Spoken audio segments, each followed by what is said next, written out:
नमस्कार दोस्तों, मैं पवन त्रिपाठी फिर दोबारा से यूपी पीजीटी जूलॉजी के लिए हम बात कर रहे थे अकशेरुक प्राणियों के वर्गीकरण के बारे में। तो फिर दोबारा से हम अपने नेक्स्ट पार्ट में अकशेरुक प्राणियों के वर्गीकरण के बारे में फिर दोबारा से एक बार चर्चा करते हैं। और हम लास्ट वीडियो में हमने अध्ययन किया था अकशेरुक प्राणियों के वर्गीकरण के कुंजी लक्षणों के बारे में बात कर रहे थे। तो हम बात कर रहे हैं वर्गीकरण के कुंजी लक्षण,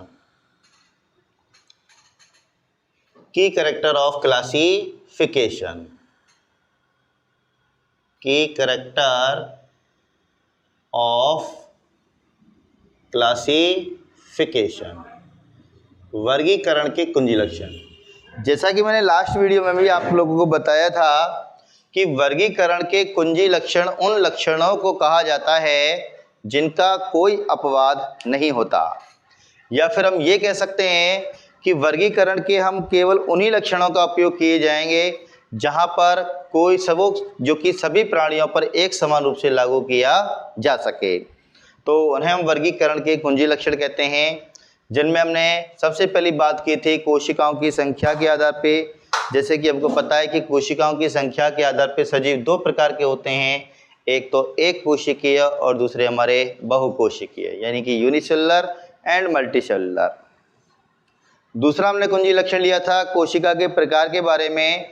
तो कोशिका के प्रकार के बारे में हमने चर्चा की थी कि कोशिका केंद्रक की उपस्थिति और अनुपस्थिति के आधार पर दो प्रकार की होती है। एक होते हैं आपके प्रोकैरियोटिक, जिनमें केंद्रक अनुपस्थित होता है, और दूसरी वे कोशिकाएं होती हैं जिनमें केंद्रक उपस्थित होता है। तो उन्हें हम यूकैरियोटिक कोशिकाओं के नाम से जानते हैं। तो इनके अलावा और भी हमने कुंजी लक्षणों की बात की थी, जिनके अध्ययन के लिए हम अपनी पुरानी लास्ट वीडियो में हम आसानी से उसमें देख सकते हैं और आसानी से उनका अध्ययन कर सकते हैं। तो वर्गीकरण के उन्हीं कुंजी लक्षणों की आज थोड़ी सी व्याख्या के बारे में बात करते हैं कि वर्गीकरण के कुंजी लक्षण कौन कौन से महत्वपूर्ण होते हैं और वर्गीकरण के कुंजी लक्षण और कितने हमारे पास बाकी हैं। तो लास्ट वीडियो में हमने लास्ट पॉइंट लिया था वर्गीकरण का जो कुंजी लक्षण था वो था हमारा सीलोम, यानी कि देह गुहा की उपस्थिति और अनुपस्थिति के आधार पर। तो हम बात कर रहे थे सीलोम के बारे में, यानी कि देह गुहा। देह गुहा को हम इंग्लिश में बॉडी कैविटी के नाम से भी जानते हैं, बॉडी कैविटी के नाम से भी जानते हैं। और बॉडी कैविटी का मतलब है शरीर का वह रिक्त स्थान जहाँ पे अंगों को रखना संभव है या फिर अंगों को आसानी से रखा जा सकता है, उसे हम सीलोम यानी कि देह गुहा के नाम से जानते हैं। तो देह गुहा शरीर में अंगों को रखने के लिए एक रिक्त स्थान उपलब्ध करा के देती है।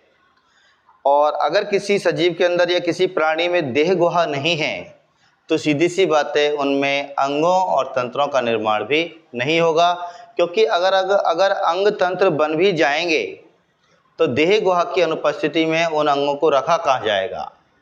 जब शरीर में रिक्त स्थान है ही नहीं तो अंगों को रखेंगे कहाँ, और अंगों को रखने के लिए शरीर में रिक्त स्थान की आवश्यकता होती है, और उसी रिक्त स्थान को हम देह गुहा यानी कि सीलोम के नाम से जानते हैं।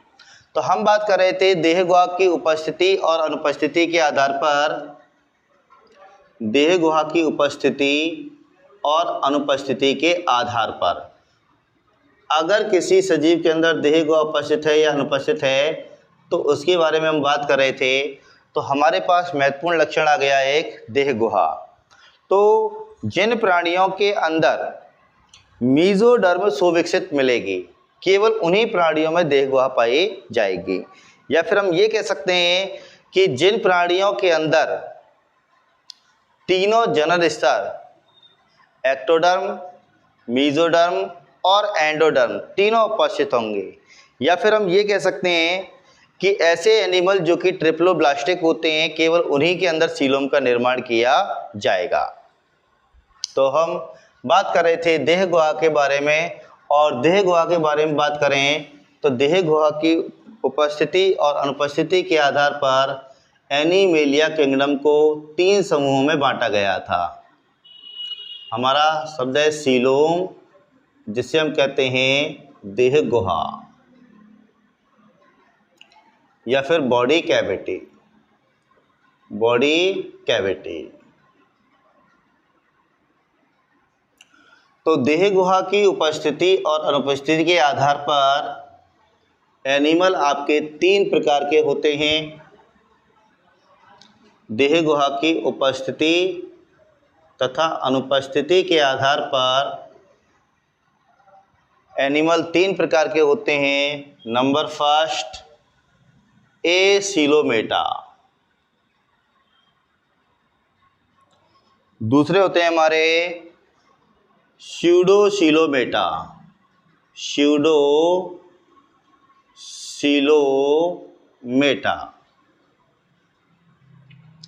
और तीसरे होते हैं हमारे यूसिलोमेटा। यूसिलोमेटा।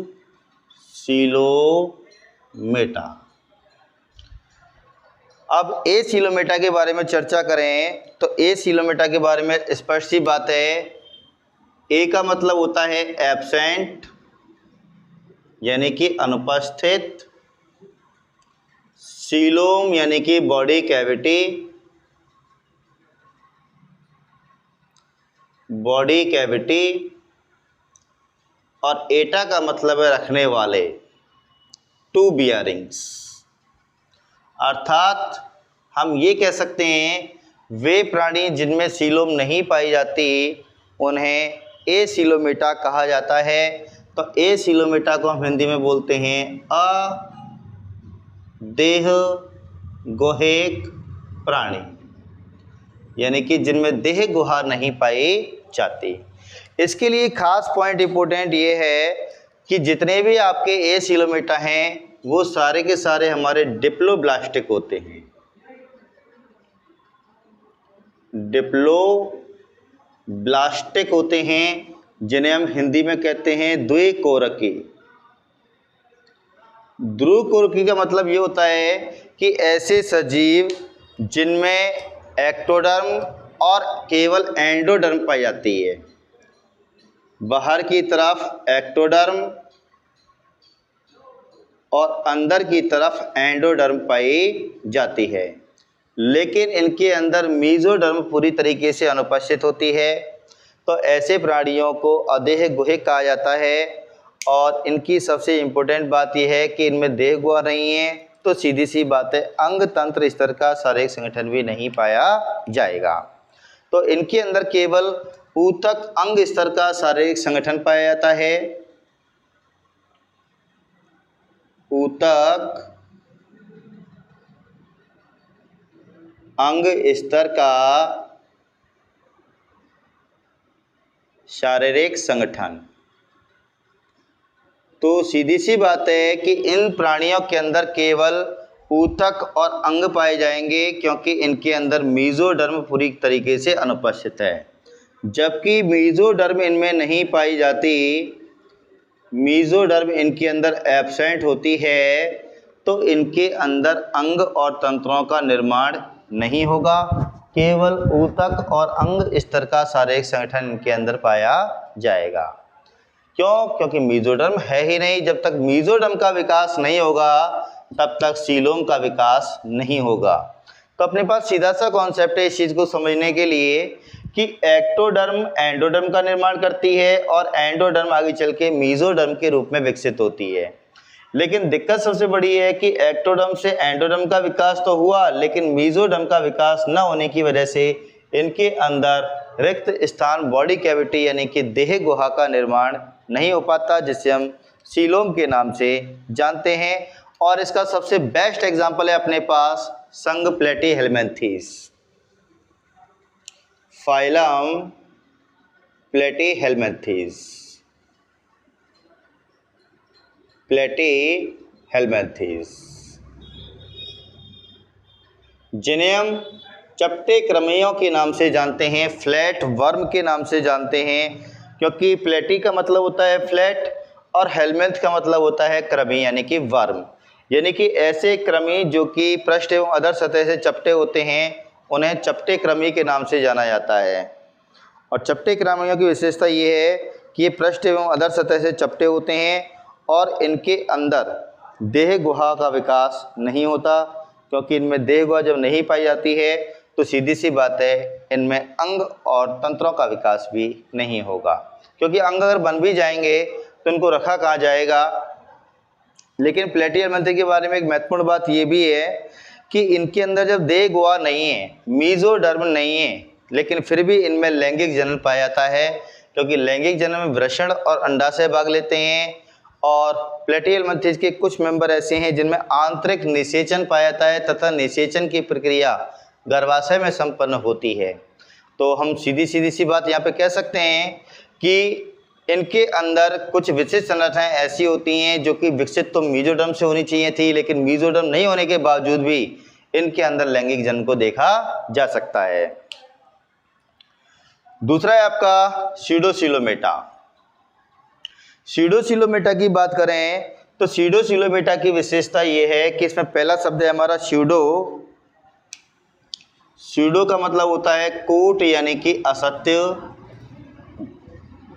सीलोम का मतलब होता है देह गुहा और एटा का मतलब है रखने वाले, यानी कि ऐसे प्राणी जिनमें कूट प्रकार की यानी कि असत्य प्रकार की, कूट से तात्पर्य है असत्य का, कि इनमें असत्य प्रकार की देह गुहा पाई जाती है। कि बात ये आती है कि भाई असत्य प्रकार की देह गुहा कैसी होगी।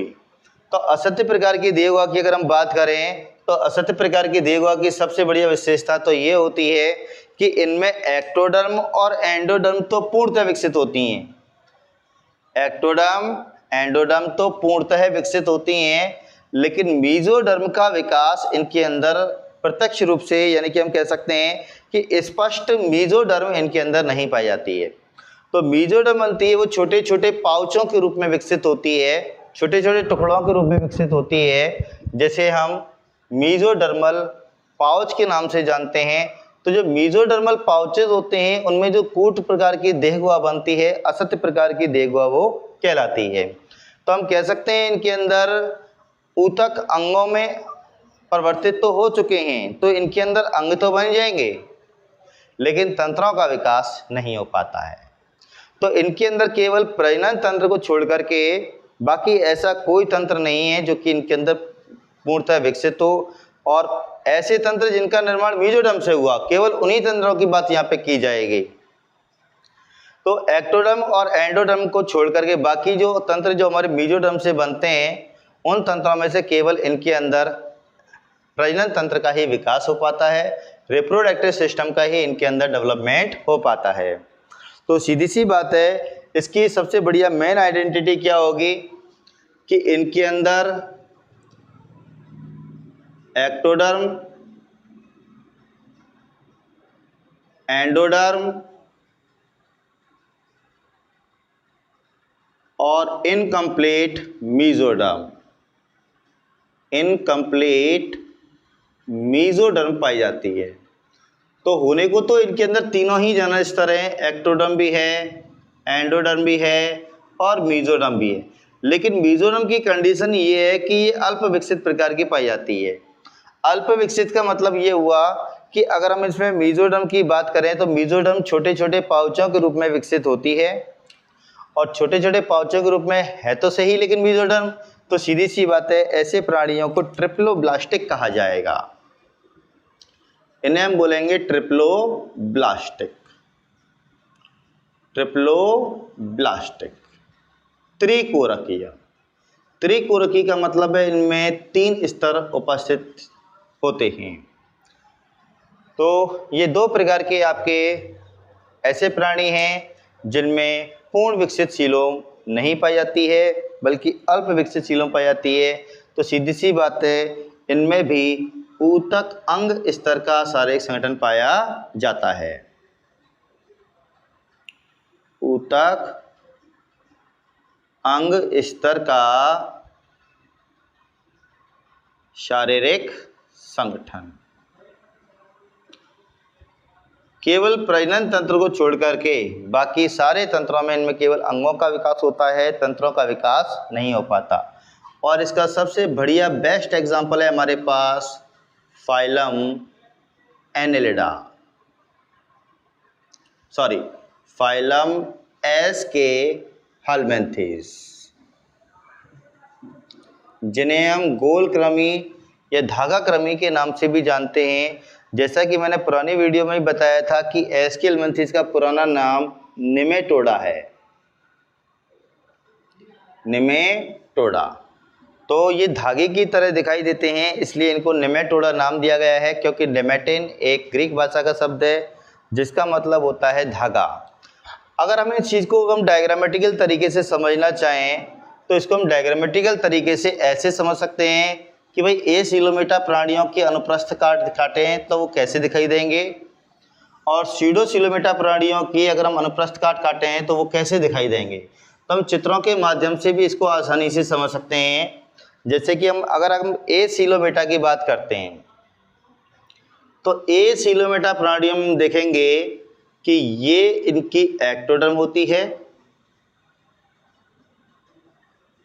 और ये इनकी एंडोडर्म होती है, और इसके मध्य में एक ऊतक भरा होता है जिसे हम बोलते हैं मेसोग्लिया, मेसोग्लिया। तो इन प्राणियों के अंदर एक्टोडर्म है, एंडोडर्म है, लेकिन मेसोडर्म का पूरी तरीके से अभाव होता है। तो ये हो गई इनकी एक्टोडर्म और ये हो गई इनकी एंडोडर्म और ये हो गया इनका मेसोग्लिया। मेसोग्लिया मेसोग्लिया एक प्रकार का संयोजी ऊतक होता है जो कि एक्टोडर्म और एंडोडर्म के बीच में उपस्थित रहता है। यानी कि हम कह सकते हैं कि इनका शरीर अंदर से ठोस होता है, खोखला नहीं होता। ठोस इसलिए है क्योंकि अभी तक मेसोडर्म का विकास इनके अंदर नहीं हुआ है। तो इनको हम कहते हैं डिप्लोब्लास्टिक, डिप्लोब्लास्टिक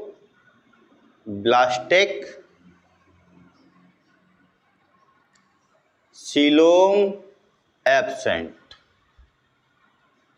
सीलोम इनके अंदर नहीं पाई जाती है।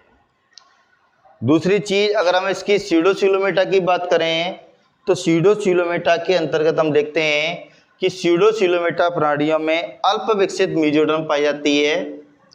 यानी कि अगर हम इसको डायग्राम की सहायता से समझें तो ये हो जाता है इसका एक्टोडर्म,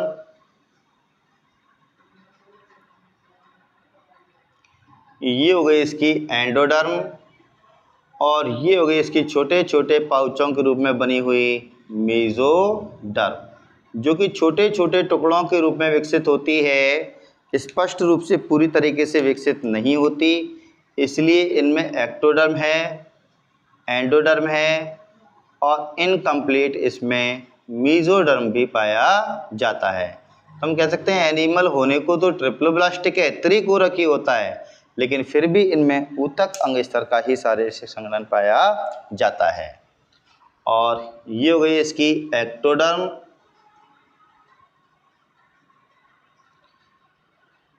ये हो गई इसकी एंडोडर्म और इसे कहते हैं हम मेसोडर्म और ये कहलाता है इसका तरल ऊतक जिसे हम संयोजी ऊतक जिसे हम बोलते हैं मेसोग्लिया, मेसोग्लिया। तो हम कह सकते हैं इसके अंदर हमको 3 स्तर नजर आ रहे हैं, एक्टोडर्म है, एंडोडर्म है और मेसोडर्म है। तो सीधी सी बात है, इस तरह की संरचना हमको दिखाई देती है तो एनिमल तो हमारे सीडोसिलोमेटा यानी कि कूट देह गुहे कहलाते हैं, लेकिन इनके अंदर मेसोडर्म है, भले ही वो अल्प विकसित है, इनकम्प्लीटली डेवलप्ड। जबकि इनकम्प्लीट रूप से डेवलप है तो सीधी सी बात है तो सही, इसलिए इनको हम ट्रिप्लोब्लास्टिक के नाम से जानते हैं। तो याद रहे आपका कि सीडोसिलोमेटा और यूसिलोमेटा ये दोनों आपके त्रिकोरकी यानी कि ट्रिप्लोब्लास्टिक होते हैं, जबकि एसिलोमेटा यानी कि अदेह गुहिक में मेसोडर्म नहीं पाई जाती है, इसलिए इनको हम डिप्लोब्लास्टिक के नाम से जानते हैं। तो हम देख सकते हैं यहाँ पे दोनों में क्या अंतर दिखाई दे रहा है कि इनमें मेसोडर्म नहीं है और इनमें मेसोडर्म उपस्थित है। जबकि इनमें मेसोडर्म एब्सेंट है तो इनके अंदर केवल ऊतक और कुछ जगहों पर अंगों का निर्माण ही हो पाएगा, और लेकिन इनके अंदर भी ऊतक अंग स्तर का ही सारे संगठन भी पाया जाएगा। तो जानने वाली बात यह है कि ये मेसोडर्म महत्वपूर्ण है। जब तक इसका विकास नहीं होगा सीलोम का विकास नहीं हो सकता है। और अधिकांश जो क्वेश्चन आते हैं कंपटीशन के लिए वो मेसोडर्म और triploblastic, mesoderm diploblastic, mesoderm eucoelomata, mesoderm pseudocoelomata, तो तीनों ही स्थितियों में वो किसी के बारे में कोई भी क्वेश्चन रिलेशन स्थापित करके वो पूछ सकता है। और दूसरी इंपॉर्टेंट बात ये आती है कि यूसिलोमेटा प्राणियों की बात करें हम तो यूसिलोमेटा का मतलब है, यू का मतलब भी होता है सत्य, यू का मतलब होता है सत्य। लेकिन ट्रिप्लोब्लास्टिक जो हमारे सीडोसिलोमेटा होते हैं, इसका सबसे बढ़िया एग्जांपल अभी थोड़ी देर पहले लिखा था हमने एसके हेलमंथीज, इसका एग्जांपल था प्लेटी हेलमंथीज और इसका एग्जांपल था एसके हेलमंथीज। तो एसके हेलमंथीज प्राणियों में सीडो प्रकार की यानी कि कूट प्रकार की देहगुहा पाई जाती है। यूसिलोमेटा की अगर हम बात करें तो यूसिलोमेटा के अंदर पूर्णतः विकसित मेसोडर्म पाई जाती है, यानी कि इनमें एक्टोडर्म, सुविकसित एंडोडर्म और सुविकसित मेसोडर्म पाई जाती है, सुविकसित मेसोडर्म पाई जाती है। तो अगर हम मेसोडर्म यानी कि सीलोम की अगर हम स्थिति को देखना चाहें तो सीलोम की स्थिति यहाँ होगी, ये हमारा एंडोडर्म और मेसोडर्म के बीच में, कि एंडोडर्म और मेसोडर्म के बीच में जो हमारा तीसरा ये जो रिक्त स्थान दिखाई दे रहा है, कहीं पे अलग अलग अंगों को रखा जाएगा और ये आहार नाल के रूप में विकसित होती है। तो बाहर की तरफ हमको दिखाई देगा सबसे बाहरी स्तर जिसे हम बोलेंगे एक्टोडर्म, दूसरा स्तर होगा हमारा एंडोडर्म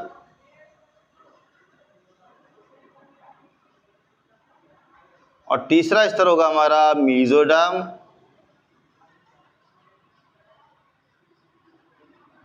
और ये जो ऊतक दिखाई दे रहा है इसे बोलेंगे मेसोग्लिया। तो हम देख सकते हैं कि यहाँ पे पूर्ण विकसित सीलोम पाई जाती है। तो इस प्रकार की सीलोम को हम बोलते हैं यूसीलोम।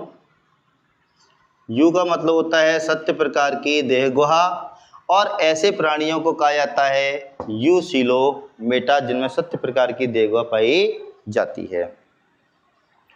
तो हम यहाँ पे देख सकते हैं कि हमको तीन प्रकार के यहाँ पे प्राणी दिखाई दे रहे हैं, जिनमें पहला है आपका एसिलोमेटा। तो एसिलोमेटा में हम देखते हैं कि मेसोडर्म एब्सेंट है और सारा की सारा शरीर मेसोग्लिया से भरा हुआ है, लेकिन इनमें ऊतक अंग स्तर का शारीरिक संघटन पाया जाता है। सबसे बढ़िया एग्जाम्पल है इसका प्लेटी हेलमिंथीज, प्लेटी हेलमिंथीज। दूसरा है आपका सीडोसिलोमेटा जिनमें कूट प्रकार की देहगुहा पाई जाती है। इनमें सुविकसित एक्टोडर्म, सुविकसित एंडोडर्म और अल्प विकसित मेसोडर्म पाई जाती है, जिसके अंदर मेसोग्लिया भरा होता है। एनिमल तो ट्रिप्लोब्लास्टिक होता है, त्रिकोरकी होता है, लेकिन में ऊतक अंग स्तर का शारीरिक संघटन पाया जाता है। और इसका सबसे बढ़िया एग्जाम्पल है हमारा एसके हेलमिंथीज, एसके हेलमिंथीज। तो एसके हेलमिंथीज के बाद के जितने भी सदस्य हैं एनेलिडा से लेकर के मैमेलिया तक, वो सारे के सारे हमारे यूसिलोमेटा के अंदर मेंशन किए जाएंगे। यानी कि ऐसे सीलोमेटा जिनमें सत्य प्रकार की देहगुहा पाई जाती है, जबकि इनमें सत्य प्रकार की देहगुहा पाई जाती है, लेकिन बात यह आती है कि इनमें मेसोडर्म का विकास दो तरह से होता है। जब हम भ्रूणीय प्रवर्धन की गैस्ट्रुलावस्था का अध्ययन करते हैं, भ्रूणीय प्रवर्धन की गैस्ट्रुलावस्था जिसमें जीन सक्रिय हो जाता है, जीन एक्टिव होकर के मॉर्फोजेनिक मूवमेंट को प्रेरित करता है, जिन्हें हम आकारकीय संरचनात्मक गतियां कहते हैं। और ये आकारकीय संरचनात्मक गतियां अलग अलग प्रकार से गति करते हुए शरीर के विभिन्न स्तरों और विभिन्न प्रकार के अंगों का निर्माण करती हैं। तो केवल ज़्यादातर उच्च वर्ग के जो प्राणी होते हैं जिनमें मेसोडर्म सुविकसित पाया जाता है, उनमें तंत्रिका तंत्र और आहार नाल को छोड़कर, तंत्रिका तंत्र और आहार नाल को छोड़कर अधिकांश तंत्रों का निर्माण मेसोडर्म द्वारा किया जाता है। दोबारा से एक बार से फिर से रिपीट करेंगे, काफ़ी इंपॉर्टेंट लाइन है कि एक्टोडर्म से तो तंत्रिका तंत्र का निर्माण होता है और एंडोडर्म आहार नाल के रूप में विकसित होती है। लेकिन बाकी शरीर के अन्य जो अंग तंत्र हैं उन सब का निर्माण मेसोडर्म के द्वारा किया जाता है। तो ये जो हमारी मेसोडर्म है 2 स्तरीय होती है, यानी कि इसका विकास एंडोडर्म से होता है। तो एक्टोडर्म से एंडोडर्म बनता है और एंडोडर्म से मेसोडर्म का विकास होता है। तो इनके निर्माण की प्रक्रिया को जीन द्वारा नियंत्रित किया जाता है। और अगर हमें इन स्तरों के विकास की अवस्थाओं का अध्ययन करना है तो भ्रूणीय प्रवर्धन की गैस्ट्रल अवस्था का हमें चुनाव करना पड़ेगा। वेरी वेरी इंपॉर्टेंट लाइन जो कि नीट में भी आती है और बोर्ड के एग्जाम के लिए भी इम्पोर्टेंट है। और सबसे बड़ी बात यूपी पीजीटी और आरपीएससी फर्स्ट ग्रेड में भी यहाँ से अक्सर क्वेश्चन आते रहते हैं कि क्वेश्चन ये है कि तंत्रिका तंत्र का निर्माण एक्टोडर्म करता है। तंत्रिका तंत्र का निर्माण एक्टोडर्म करता है और बाकी सारे शरीर के अंग आहार नाल को छोड़ करके जितने भी अंग हैं उन सब का निर्माण मेसोडर्म द्वारा किया जाता है।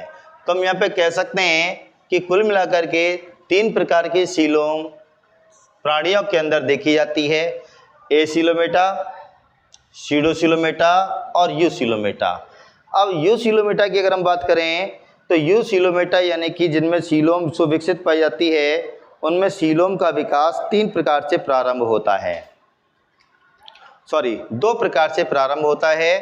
तो इस वीडियो को आप अच्छी तरह देखिए ध्यान से, काफ़ी इंपॉर्टेंट पॉइंट चल रहा है। सीलोम तो हमारा मोस्ट इम्पोर्टेंट पॉइंट है क्योंकि इसके बिना तो हम किसी भी सजीव के अंदर अंग तंत्रों का आसानी से अध्ययन कर ही नहीं सकते, क्योंकि जब तक सीलोम नहीं बनेगी सजीवों के अंदर प्राणियों के अंदर अंग तंत्रों का निर्माण भी नहीं होगा। तो अगली बात करते हैं हम जो सीलोम यानी कि मेसोडर्म की उत्पत्ति 2 प्रकार से होती है।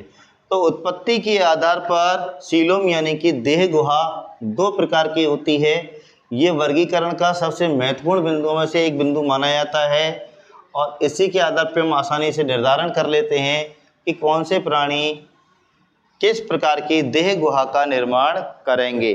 तो भ्रूणीय प्रवर्धन की जो गैस्ट्रुला अवस्था होती है वो बहुत ही महत्वपूर्ण मानी जाती है, क्योंकि गैस्ट्रुला अवस्था में जीन सक्रिय होकर के आकार की संरचनात्मक गतियों को प्रेरित करता है। आकार की संरचनात्मक गतियों द्वारा कोशिकाओं के भविष्य का भी निर्धारण किया जाता है और किस स्थान पर जाकर के किस अंग का निर्माण करना है इस चीज़ का भी निर्धारण किया जाता है। तो सीधी सी बात है, कोशिका के ऊपर जीन यानी कि केंद्रक का नियंत्रण होता है और जीन आनुवंशिकता की इकाई माना जाता है। और जीन नाम पहली बार बेन जॉनसन द्वारा दिया गया है और जीन जो शब्द निकला है वो जैन से निकला है। जैन का मतलब होता है टू ग्रो या टू बिकम, किसी भी चीज़ का आना, और आता क्या है हमारे पास किसी भी प्राणी किसी भी प्रजाति के अंदर नए लक्षणों का विकास होना, जैन कहलाता है। अब बात करते हैं यूसीलोमेटा की। यूसीलोमेटा, तो यूसीलोमेटा की अगर हम बात करें तो यू का मतलब होता है सत्य, यू का मतलब होता है सत्य, सीलोम का मतलब होता है देह गुहा और एटा का मतलब है रखने वाले। अर्थात हम कह सकते हैं कि इन शब्दों के अंदर ही इनकी पहचान छुपी हुई है। ये शब्द ही बता देगा कि मेरे अंदर किन प्राणियों को शामिल किया जाएगा। बस हमें केवल उदाहरणों को थोड़ा फोकस करना होता है और आंसर हमको बड़ी आसानी से मिल जाता है। तो हम बात कर रहे हैं यूसीलोमेटा की, जिनमें सत्य प्रकार की देह गुहा पाई जाती है। यानी कि पहली बात तो ये त्रिकोरकीय होते हैं, ट्रिप्लोब्लास्टिक। ट्रिप्लोब्लास्टिक का मतलब होता है कि इनमें एक्टोडर्म भी है, मेसोडर्म भी है और एंडोडर्म भी उपस्थित रहती है। अब यूसीलोमेटा प्राणियों में सीलोम का विकास 2 प्रकार से हो सकता है। तो अगला कुंजी लक्षण है हमारा सीलोम की उत्पत्ति के आधार पर, सीलोम की उत्पत्ति के आधार पर, सीलोम की उत्पत्ति के आधार पर प्राणी आपके दो प्रकार के होते हैं। क्यों? क्योंकि मीजोडर्म का विकास दो तरीके से होता है। यदि मीजोडर्म का विकास टीलोब्लास्ट कोशिकाओं से हो तो ऐसे प्राणी कहलाते हैं साइजोसीलोमेटा, साइजोसीलोमेटा।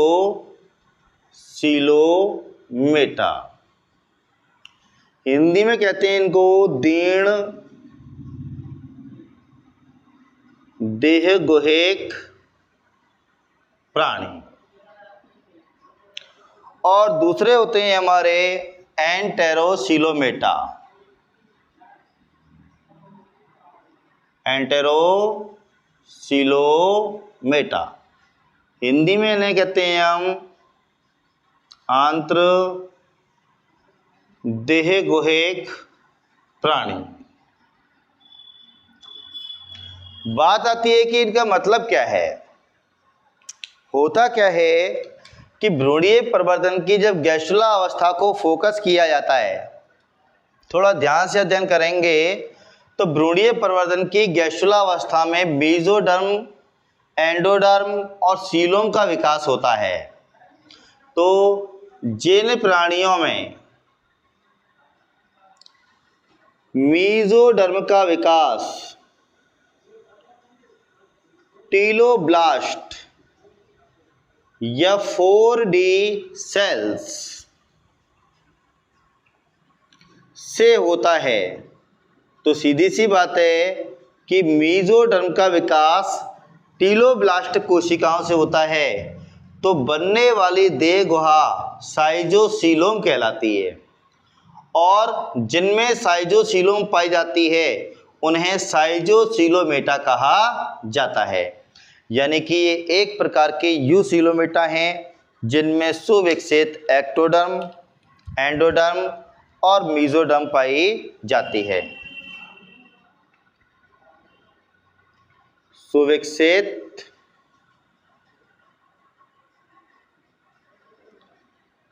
एक्टोडर्म, मेसोडर्म तथा एंडोडर्म उपस्थित। तो ऐसे प्राणियों को ट्रिप्लोब्लास्टिक कहा जाएगा और इनके अंदर मेसोडर्म का विकास टीलोब्लास्ट कोशिकाओं से किया जाता है। वेरी वेरी इंपॉर्टेंट पॉइंट, कई बार नीट में आ चुका है और कई बार ये पीजीटी और आरपीएससी फर्स्ट ग्रेड के एग्जाम में भी आ चुका है। और यहाँ से संबंधित वो ज़्यादातर ये पूछता है कि what is the difference between schizocoelomata and enterocoelomata. तो हमारा आंसर एक ही चीज़ पर फोकस होगा, मेसोडर्म की उत्पत्ति। कि मेसोडर्म की उत्पत्ति अगर टीलोब्लास्ट कोशिकाओं से हो रही है तो ऐसे प्राणियों को साइजोसीलोमेटा यानी कि दीर्ण देहगुहिक कहा जाएगा। और इसका सबसे बढ़िया एग्जाम्पल है हमारे पास संघ एनेलिडा, फाइलम एनेलिडा,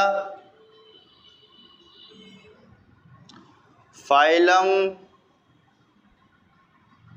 आर्थ्रोपोडा और फाइलम मोलस्का। ये तीन संघ के प्राणी ऐसे होते हैं जिनमें मेसोडर्म का विकास टीलोब्लास्ट कोशिकाओं से होता है। तो साइजोसीलोमेटा की अगर हम परिभाषा की बात करें तो सीधी सी परिभाषा बनती है कि यदि भ्रूणीय प्रवर्धन की गैस्ट्रुला अवस्था में, यदि भ्रूणीय प्रवर्धन की गैस्ट्रुला अवस्था में मेसोडर्म का विकास टीलोब्लास्ट कोशिकाओं से हो तो बनने वाली सीलोम साइजोसीलोम या दीर्ण देगुआ और प्राणी को साइजोसीलोमेटा कहा जाता है।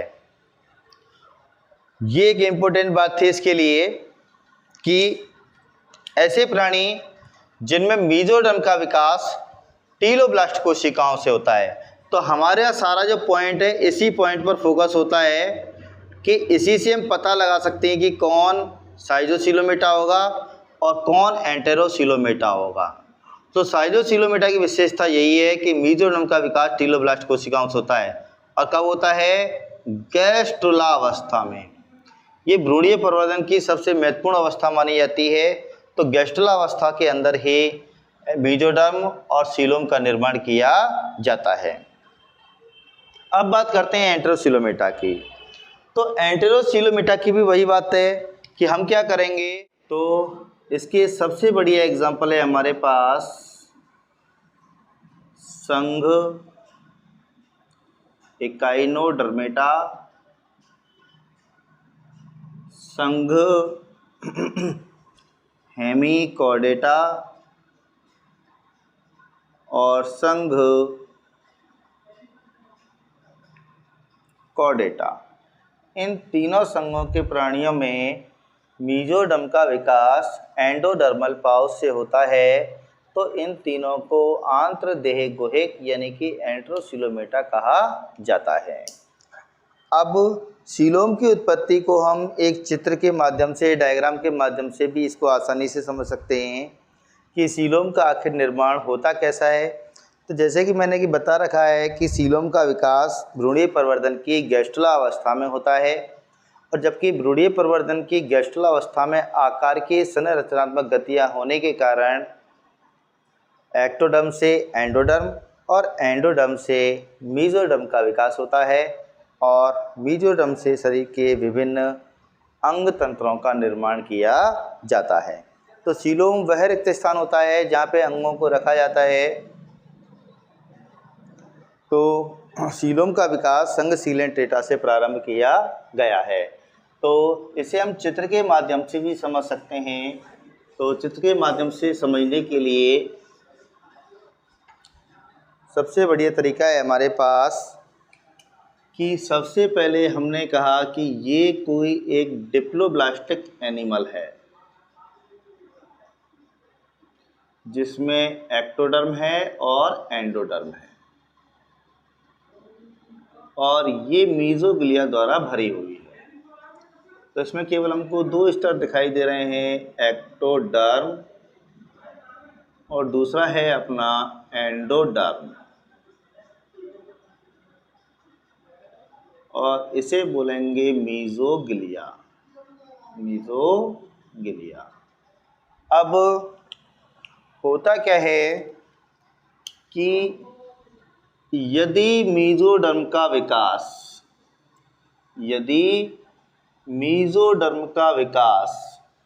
टीलोब्लास्ट कोशिकाओं से हो,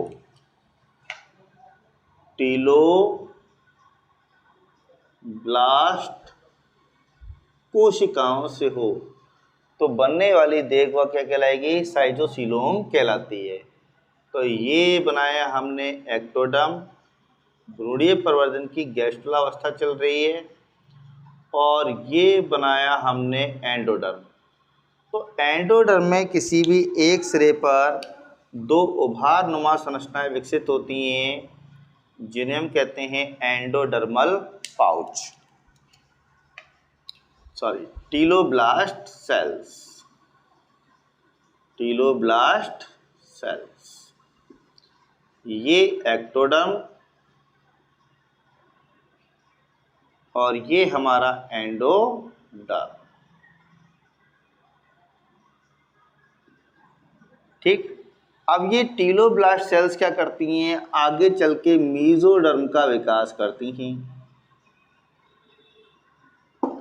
मेसोडर्म का विकास करती हैं। तो ये एक्टोडर्म, ये एंडोडर्म और धीरे धीरे ये टीलोब्लास्ट सेल्स अपने आकार में वृद्धि करती हैं और दो परतीय मेसोडर्म का विकास कर लेती हैं।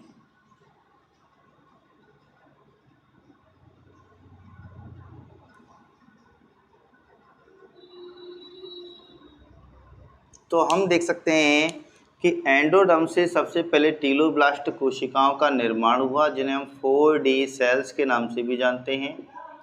ये टीलोब्लास्ट सेल्स आगे चल के मेसोडर्म के रूप में विकसित होती है, तो बनने वाली देह को हमारी साइटोसीलोम कहलाती है।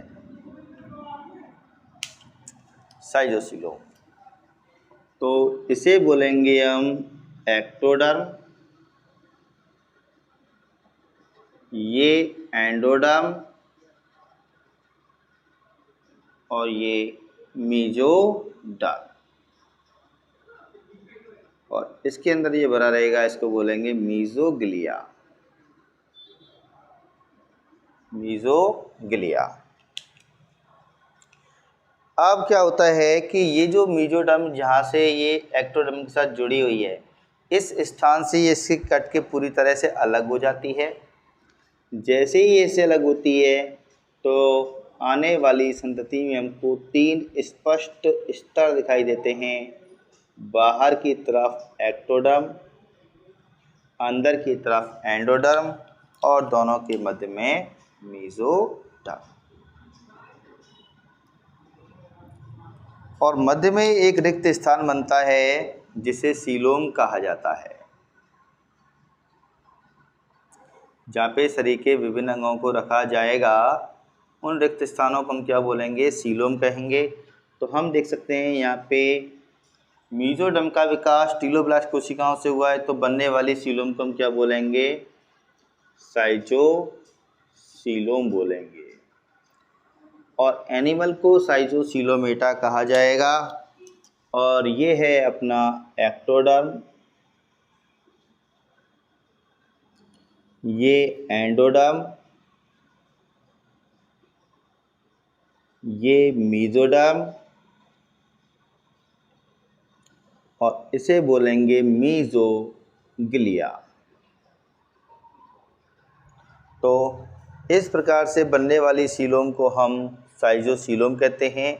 और जिन प्राणियों में साइटोसीलोम पाई जाती है उन प्राणियों को साइटोसीलोमेटा कहा जाता है। तो इनको हम साइटोसीलोमेटा के नाम से जानते हैं। साइटोसीलोमेटा। और इनके सबसे बढ़िया उदाहरण है हमारे पास संघ एनेलिडा, संघ आर्थ्रोपोडा एंड संघ मोलस्का। इन तीनों को हम प्रोटोस्टोमिया कहते हैं। प्रोटोस्टोमिया, क्योंकि इनमें भ्रूणीय प्रवर्धन की, ध्यान से सुने, नीट के लिए काफ़ी इम्पोर्टेंट है, यूपी पीजीटी के लिए भी इम्पोर्टेंट है, कि भ्रूणीय प्रवर्धन की गैस्ट्रोलावस्था में एक रंध्र विकसित होता है जिसे हम कहते हैं ब्लास्टोपोर। यदि ब्लास्टोपोर से पहले मुख का निर्माण हो तो एनिमल कहलाएंगे प्रोटोस्टोमिया, और यदि पहले गुदा का निर्माण हो तो एनिमल कहलाएंगे हमारे ड्यूटेरोस्टोमिया।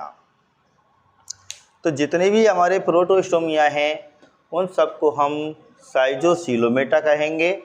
और साइटोसीलोमेटा में साइटोसीलोम पाई जाती है, और साइटोसीलोम का विकास टीलोब्लास्ट कोशिकाओं के द्वारा किया जाता है। यदि टीलोब्लास्ट कोशिकाओं से मेसोडर्म का विकास होगा तो बनने वाली सीलोम साइटोसीलोम कहलाएगी, जो कि एक प्रकार की सत्यदेह गुहा है। इनका सबसे बढ़िया उदाहरण है एनेलिडा, आर्थ्रोपोडा, मोलस्का।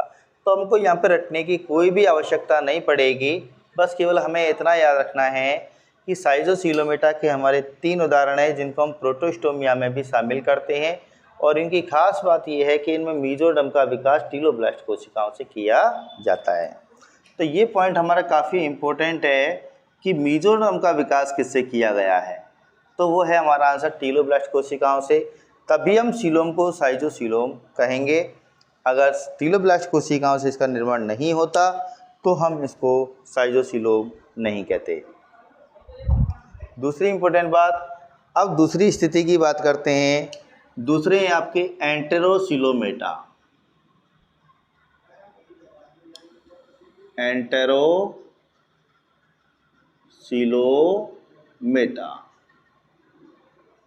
एंटेरोसीलोमेटा की खास बात यह है कि मान लीजिए अभी तक भ्रूण ये डिप्लोब्लास्टिक था, डिप्लोब्लास्टिक, जिसमें केवल एक्टोडर्म और एंडोडर्म दो स्तर हैं, और इनमें देख सकते हैं हमको तीनों स्तर नज़र आ रहे हैं, एक्टोडर्म, एंडोडर्म और मीजोडर्म। तो सीधी सी बात है, इनको हम बोलेंगे ट्रिप्लोब्लास्टिक।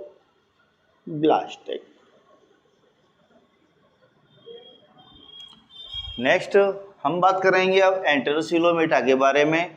तो एंटेरोसिलोमेटा की खास बात यह है कि इनमें मीजोडर्म का विकास एंडोडर्मल पाउच से किया जाता है। अब ये हमारी एंडोडर्म बन चुकी है, तो एंडोडर्म के आमने सामने से दो पाउच नुमा संरचनाएं विकसित होती हैं, जिन्हें हम बोलते हैं एंडोडर्मल पाउच। एंडोडर्मल पाउच, ये हो गई अपनी एक्टोडर्म, और ये हो गई अपनी एंडोडर्म।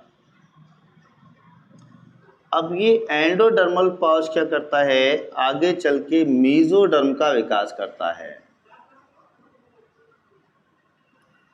मीजोडर्म का विकास करता है। यदि मीजोडर्म का विकास एंडोडर्मल पाउच से हो तो बनने वाली सीलोम एंटेरोसीलोम कहलाती है, और एनिमल एंटेरोसिलोमेटा कहलाते हैं। तो जब ये सीलोम धीरे धीरे आकार में बड़ी होने लगती है,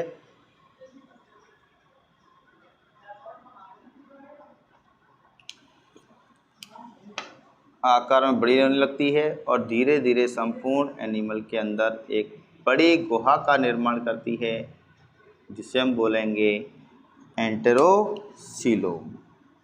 तो हम यहाँ पे देख सकते हैं कि मीजोडर्म का विकास एंडोडर्मल पाउच से किया जा रहा है, तो बनने वाली सीलोम क्या कहलाएगी, एंटेरोसीलोम कहलाएगी। अगली स्टेप में क्या होगा कि ये एंडोडर्म से कट के पूरी तरह अलग हो जाएगी विकसित होने के बाद, और मीजोडर्म के रूप में विकसित हो जाएगी। एक्टोडर्म, एंडोडर्म और ये पूर्ण विकसित मीजोडर्म, और इसके मध्य में भरा होता है मीजोग्लिया, जो कि एक ऊतक है, और इनके बीच में एक गुहा का निर्माण होता है, जिसे हम बोलते हैं सीलोम। और यदि मीजोडर्म का विकास एंडोडर्मल पाउच से हो रहा है तो बनने वाली सीलोम कहलाती है एंटेरोसीलोम। एंटेरोसीलोम, और प्राणी को कहा जाता है एंटेरोसिलोमेटा। तो देखिए इन दोनों में अगर हम देखें तो कोई अंतर नज़र नहीं आता, वो भी ट्रिप्लोब्लास्टिक है और ये भी ट्रिप्लोब्लास्टिक है। उसमें भी एक्टोडर्म है और इसमें भी एक्टोडर्म है, एंडोडर्म उसमें भी है, एंडोडर्म इसमें भी है। एंडोडर्म से मीजोडर्म का विकास इसमें भी हुआ, एंडोडर्म से मीजोडर्म का विकास उसमें भी हुआ। डिफरेंस क्या है, डिफरेंस ये है कि इनमें टीलोब्लास्ट कोशिकाओं से मीजोडर्म बना है और उसमें एंडोडर्मल पाउच से मीजोडर्म का विकास हुआ है। तो हम दोनों की स्थितियां देख सकते हैं, ये किसी भी एक ध्रुव पर उपस्थित होती है और वो एक दूसरे के आमने सामने उपस्थित होती हैं। तो जबकि ये आमने सामने हैं तो इनको बोलते हैं एंडोडर्मल पाउच, और इनकी सबसे बड़ी एग्जांपल है हमारे ड्यूटेरोस्टोमिया। ड्यूटेरोस्टोमिया, ड्यूटेरोस्टोमिया का मतलब होता है ऐसे एनिमल जिनके भ्रूणीय प्रवर्धन की गैस्ट्रुलावस्था में कोरक रंध्र यानी कि ब्लास्टोपोर से यदि पहले गुदा का निर्माण होता है तो ऐसे एनिमल ड्यूटेरोस्टोमिया कहलाते हैं। और इनका सबसे बढ़िया एग्जांपल है हमारे पास एकाइनोडर्मेटा,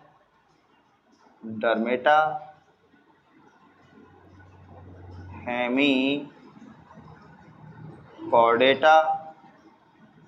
और अपना अगला एग्जांपल है हमारा कॉर्डेटा। इन तीनों को ही हम ड्यूटेरोस्टोमिया कहते हैं। एक बार फिर से रिपीट करना चाहूँगा, काफ़ी इम्पोर्टेंट पॉइंट है ये। और सीलोम जिन प्राणियों के अंदर होगी उन्हीं के अंदर अंग तंत्र स्तर का शारीरिक संगठन पाया जाएगा, जिनके आधार पे हम अकशेरुक और कशेरुक दोनों प्रकार के प्राणियों का वर्गीकरण आसानी से कर सकते हैं। इसलिए इसको वर्गीकरण का कुंजी लक्षण माना जाता है, क्योंकि ये एक आकार की लक्षण है। तो आज की वीडियो में हम इतनी ही बात करेंगे। कल दोबारा से हम नेक्स्ट कुंजी लक्षण के साथ मिलते हैं। तब तक के लिए धन्यवाद, नमस्कार।